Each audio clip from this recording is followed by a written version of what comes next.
Murder Attempt Survivors, what happened? My drunk ex-husband came home in the middle of the night while I was sleeping. He was pissed off at me for some unknown reason and got on top of me in bed and strangled me to the point where he thought he had killed me. When I came to, he was sitting on the side of the bed crying. He had choked me so badly that I had broken blood vessels in my eyes. I never spent another night under the same roof as him, and we divorced soon after. Did you put that rotten fool in jail? I understand it can be difficult if perhaps there are children involved, but still F him. I tried, but he got a suspended sentence and mandated alcohol treatment, which from what I hear ultimately didn't help him much. I'm the first of several ex-wives. Yeah. When someone in a relationship with you starts to choke you, that is beyond time to leave. When they start that behavior, the likelihood of their killing you goes through the roof. They won't stop that behavior if you leave. It'll come up again in their next abusive relationship and they'll maybe kill their victim next time. That said, I feel like victims of domestic violence and sexual crimes have no obligation to anyone but themselves. Just get yourself and any kids to safety.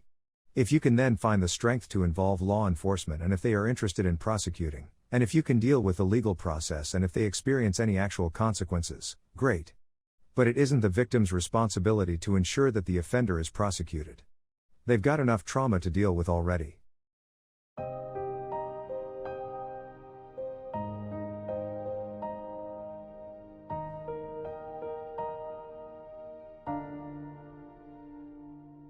Murder Attempt Survivors, what happened? I was shot in 2012 while delivering pizza. I was in air traffic controller school at the time. I ended up mostly okay but disqualified from my career because I had trauma-induced seizures as a result. Of the 3 attackers, 1 died in a motorcycle crash before trial and the other 2 were out of prison by 2016. I ended up changing careers and I work as a software dev at one of those tech giants. They can pin everything on their dead buddy: planning, acquisition of the gun. He is a convenient excuse. Their defense is that they did not know he was planning to hurt anyone and he acted alone. It's not a crime to be friends with a criminal, so one would have to prove that they had some foreknowledge of what was going to occur, and were not just nearby when their friend did something stupid. While I think everyone knows that's far-fetched, it's difficult to prove and there's no strong evidence to prove otherwise, and we cannot prove they ever handled the gun either. When people take plea deals, the likelihood of conviction comes into play. Because they might have been acquitted in a trial for attempted murder, they were offered a plea down to second-degree assault with a weapon which they accepted. The prosecutor did have a conversation with me before she offered the plea, but made it clear that the state does the prosecution, not the victim. When statues of George Floyd went up, I could not stop imagining how livid I would be had statues been erected to one of my assailants. Of course, Mr. Floyd was murdered and I am glad Chauvin was convicted. But if people started putting statues and murals of the scumbag up and pretending he accomplished something with his life, I think I would explode. Floyd was convicted of armed robbery in 2007. I don't think I would have thought like this before. These are the sort of things that change about you when you become a victim.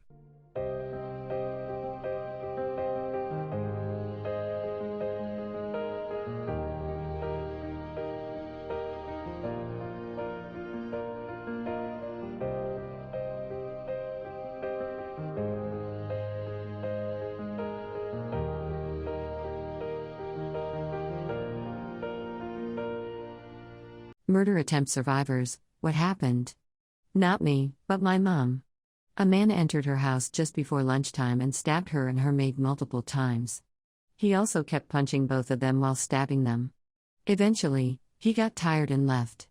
My mom played dead, then when she was sure that they were alone, she checked on the maid to see if she was still alive. Both of them survived the attack, but the police never found the guy. The thing is, my mom knows the guy. See, she owns a flower shop and had 2 people working for her.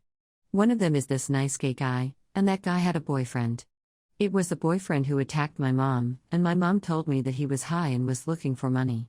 It seemed like his boyfriend didn't want to give him money that day, so he decided to attack his boyfriend's employer instead. Since then, my vibrant, outgoing mom became reclusive and she developed various health conditions. She's also always in a state of pain, which led her to become dependent on pain meds. The meds ruined her kidneys and liver, and now she's undergoing dialysis for it.